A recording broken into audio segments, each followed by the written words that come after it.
Alors, les potos, il y a de cela quelques temps, un prix apparaissait sur le marché en ce qui concerne le projet Pi. Donc, il y a une confusion très grande qui est présente dans l'écosystème en question. Donc, dans la communauté, particulièrement la communauté, en ce qui concerne le prix associé au token. Il y a encore des personnes qui aujourd'hui pensent qu'on est en train de vendre un Pi quelque part à 300 000 $.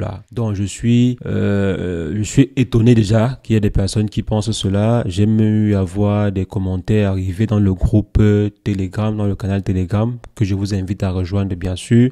Le lien est dans la description régulièrement. On échange sur des sujets intéressants en ce qui concerne les crypto-monnaies, donc je vous invite à rejoindre le canal. Lien dans la description. Donc il y a des gens qui pensent que le projet en question est listé à 300 000 $. Donc, il y a des personnes en fait qui pensent que le token est listé à 300 000 $. On va essayer déjà de comprendre d'où vient ce prix et comment ça fonctionne. Est-ce qu'il est même possible, techniquement parlant, qu'un Pi soit vendu quelque part à 300 000 $? Est-ce que c'est possible? Si oui, où est-ce que cela est vendu à un prix pareil? Et on verra, comme j'ai eu à dire, si c'est possible, techniquement parlant, que le prix atteigne ces 300 000 $ en question. Donc, on va décortiquer ensemble cette affaire de GCV dans cette vidéo à 300 000 $, à 314 000 $ environ, je crois. Donc, on va décortiquer cela dans cette vidéo si jamais c'est la première fois que vous passez par ici. Régulièrement, nous faisons de superbes vidéos sur le décryptage de crypto. Donc, si jamais cette thématique vous intéresse, n'hésitez pas, abonnez-vous. Donc, les amis, on va essayer d'être vraiment bref sur ce sujet parce que je pense qu'il y a plusieurs vidéos ou bien plusieurs articles qui sont sûrement sortis dessus. C'est vrai que la plupart ne sont pas très clairs. Il y a certains qui ne sont pas assez clairs sur ce point et tout. Et ce qui entraîne certaines confusions chez d'autres profils. Donc, les amis, comme je disais, il y a de cela quelques mois, voire quelques années, la communauté derrière le projet Pi s'entendait sur un prix de listing en fonction bien sûr de la croissance du projet. Parce que généralement, avant ce listing-ci, on ne connaissait pas exactement à combien est-ce que le token Pi pouvait être listé sur le marché. Il y avait ceux qui disaient 1 $, d'autres disaient 50 centimes, d'autres disaient 0,001 $, d'autres disaient 50 000 $, d'autres disaient 100 000, d'autres disaient 300 000, d'autres disaient 1 million de $. Oui, il y avait ceux qui pensaient que le token pouvait être listé ou bien pouvait valoir 1 million de $. Donc, il y avait plusieurs groupes dans la communauté ou bien plusieurs personnes dans la communauté qui donnaient ces prix et tout. Maintenant, la communauté s'est entendue sur un prix. Je parle bien de la communauté. Donc, la communauté, en fait, s'est entendue sur un prix et le prix en question, c'était 314 000 $, je crois. Donc, je vais être un peu plus précis. Donc, la communauté en question s'est entendue sur un prix à 314 000 $ 159. Donc, 314 159 $.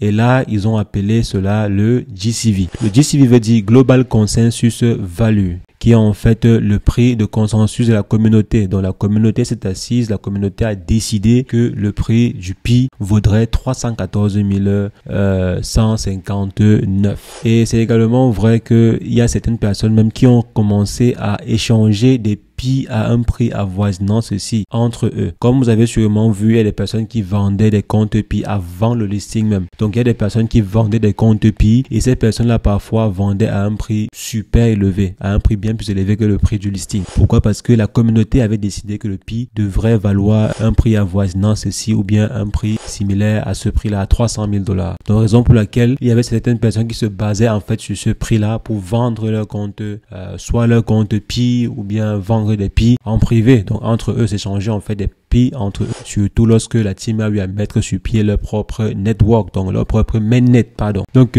malheureusement ce n'est pas ce qui est. Le prix de la communauté n'est pas le prix de la team. Et malheureusement c'est la team qui décide du prix du projet. J'ai même vu des personnes dire ne croyez pas le prix du listing qui est sur les exchanges, ne croyez pas du prix qui est sur les plateformes et tout. Donc, ne croyez pas le prix qui a été annoncé par la team.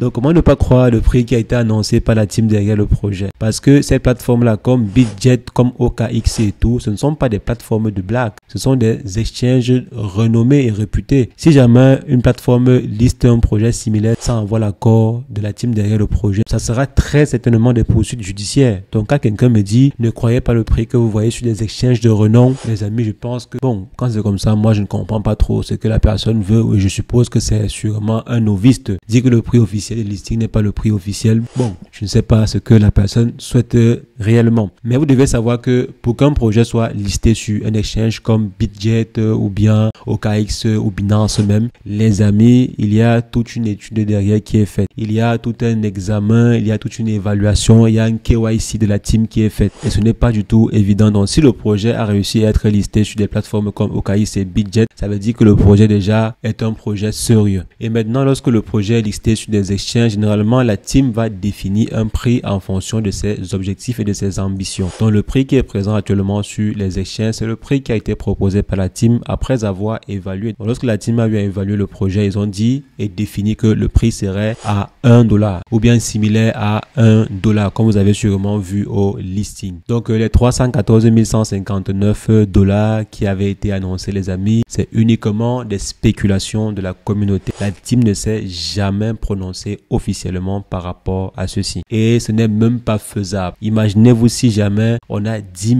milliards de tokens. On a 10 milliards, pardon, pas 10 000, mais 10 milliards de tokens. Si on fait 10 milliards de tokens fois 300 000 $, ça fait combien en termes de market cap? Je pense même que tout l'argent qui circule dans le monde, je ne sais pas si ça atteint cette capitalisation-là. Je parle bien de tout l'argent qui circule dans le monde entier actuellement. Je ne pense pas que cela atteindrait cette capitalisation-là. Parce que si on fait 300 000 $ fois 10 milliards de tokens, ça fait 3 millions de milliards de dollars. 3 millions de milliards, les amis. Est-ce que la capitalisation mondiale, tout l'argent qui circule dans le monde entier actuellement atteint 3 millions de milliards? Non, je ne crois pas. Je ne crois pas, les amis. Donc, ça veut dire que un chiffre similaire, je pense que vous devez souvent réfléchir avant d'avancer des propos pareils, quoi. Vous devez souvent un peu réfléchir, essayer de voir si jamais sur le marché, il y a des prix ou bien des valeurs similaires, si ça peut donner un montant qui soit raisonnable, quoi. Parce que si une personne vous dit qu'un token vaudra ce montant-là, imaginez-vous ceux, par exemple, qui ont 1 million de tokens. Ces personnes auront combien? Imaginez-vous la team qui détient, je crois, ou c'est 20% ou 32% des tokens. Ces derniers auront combien en termes de milliards? Donc, vous imaginez un peu, c'est pas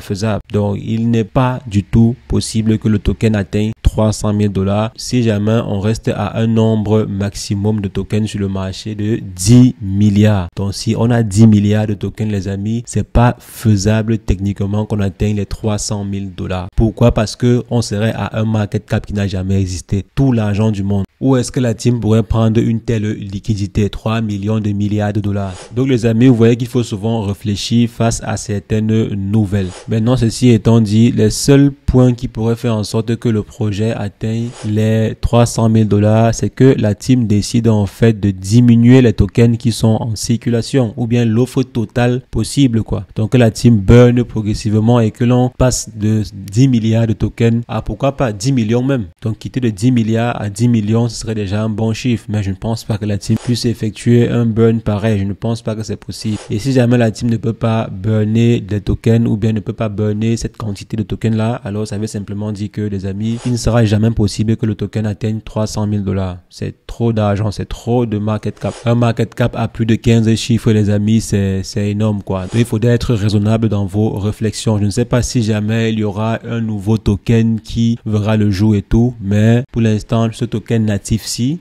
avec l'offre totale de 10 milliards-ci, sera difficile à atteindre les 300 000 $. Il sera difficile pour ce coin-ci d'atteindre les 300 000 $ avec une offre similaire. Peut-être que s'il y a modification du contrat plus tard ou du smart contract plus tard, ok, mais s'il n'y a pas de modification, si on reste à une offre totale similaire, alors les amis, il faudrait avoir un prix également raisonnable. Maintenant, je ne sais pas sur quelle base la team a imaginé que le prix pouvait atteindre 300 000 $. Ça, j'aimerais bien que l'on m'explique. J'aimerais particulièrement que l'on m'explique comment est-ce que ces derniers ont pu imaginer que le token serait ou bien peut-être listé à 300 000 $. Comment ils ont imaginé en fait, je ne sais pas. C'est quoi la tactique derrière? C'est quoi l'idée derrière? J'aimerais bien le savoir, les amis. Pour ceux qui ont eu à analyser cela et faire des propositions similaires, mettez en commentaire. J'aimerais bien comprendre la logique et échanger avec vous en commentaire par rapport à ce point. Donc, dites-moi pourquoi est-ce que certaines personnes pensaient que le token pouvait être listé à 300 000 $. Peut-être il y a une information qui m'a échappé personnellement parce que je suis arrivé sur le projet juste après le listing. Je ne suis pas un fan personnellement du projet. Je fais des vidéos sur ce projet parce que ça vous est utile. Sinon, moi, je ne suis pas fan de Pi, je n'ai même pas investi sur Pi, je ne mine pas de Pi. Donc je fais juste des vidéos pour vous ajourner sur le projet et pourquoi pas, si possible, vous alerter au cas où il y a une mauvaise magouille qui se fait. Donc c'est un peu ça aussi mon rôle, de vous sensibiliser quand c'est possible sur des projets sur lesquels la communauté se positionne, parce que il y a souvent des projets qui aiment arnaquer la communauté africaine, parce qu'il y a généralement certains projets qui ciblent particulièrement des communautés moins aguerries ou bien moins outillées en crypto-monnaie pour leur arnaquer.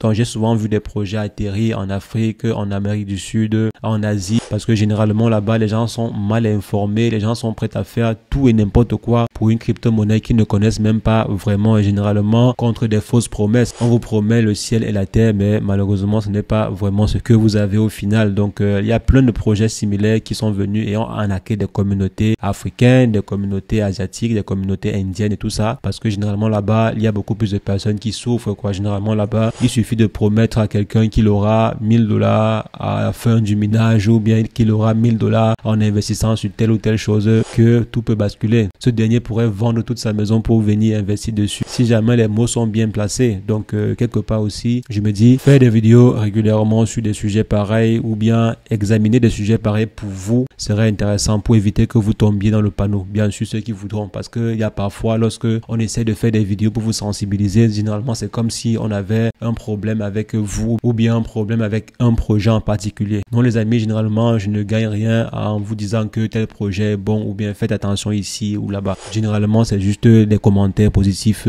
que je gagne quoi, des petits retours en commentaire, et pourquoi pas si j'ai réussi à empêcher que 10 ou 20 ou 100 personnes perdent leur argent sur des projets futiles, ce sera aussi un plaisir. Donc les amis, faites toujours attention sur le marché. Les crypto-monnaies restent un secteur très volatile, très risqué, hautement risqué. Je pense même que c'est l'un des secteurs les plus risqués actuellement en finance. Donc faites vraiment attention, n'y allez pas tête baissée. Il faut avoir une stratégie et toujours avoir la tête froide. N'allez pas sur un projet étant excité et tout, non. Ne soyez pas trop excité quand vous arrivez sur un projet. Soyez raisonnable, parce que si jamais vous arrivez sur un projet en étant trop excité, vous n'allez pas pouvoir prendre des décisions justes par rapport à ce projet-là. Donc faites vraiment attention, c'est ce que je voulais partager avec vous dans cette vidéo. Le projet Pi atteindra difficilement les $300,000. Pour que cela puisse atteindre ce prix-là, il y a des changements majeurs qu'il faudrait faire par rapport au projet dans son ensemble. Il faudrait changer même la façon dont le contrat a été établi, il faudrait changer beaucoup de choses, il faudrait diminuer drastiquement la total supply qui est présente actuellement sur le marché pour que le prix puisse